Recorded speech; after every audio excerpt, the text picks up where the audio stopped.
शेवटी साखरपुड्याचा दिवस उजाडला आणि बघा रिद्वी अशी छानशी रेडी झाली आहे. नवरीचं फोटोशूट सुरू होतं तोपर्यंत मी पण 2-3 रील्स शूट करून घेतला. माझा आजचा लुक कसा वाटला हे नक्की मला कमेंट सेक्शनमध्ये सांगा. आणि नवरीचं आणि नवरदेवाचं जे काही विधीपूजन असतं साखरपुड्याचं ते इथे संपन्न होत आहे. आणि त्यानंतर थेट आम्ही सगळं प्रोसिजर झाल्यानंतर छान फोटोशूट केलं. त्यानंतर जेवण वगैरे करून निघण्याची वेळ झाली आणि नवरदेवाला एकमेकांना बघण्याची खूप उत्सुकता होती, पण आम्ही मात्र ते काही सक्सेसफुल होऊ दिलं नाही. बघा तिकडनं भैया उभा आहे, इकडे आम्ही उभं आहे. नंतर भैया साईडला झाला आणि लगेच रिद्वीच्या बाबामध्ये जाऊन उभे राहिले. दोघांनाही एकमेकांना बघायला चान्सच मिळाला नाही. सो लास्टला नवरदेवानी बाय बाय म्हटलं आणि तिथून निघाले.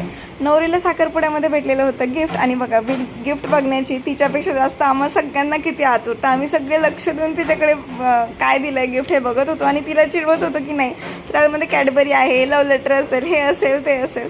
तर तिला ॲक्च्युली माहीत होतं त्यात काय असणार आहे. तर तिचं गिफ्ट होतं, छानसा मोबाईल गिफ्ट केलेला होता. आजचा व्लॉग कसा वाटला हे नक्की कमेंट करून सांगा.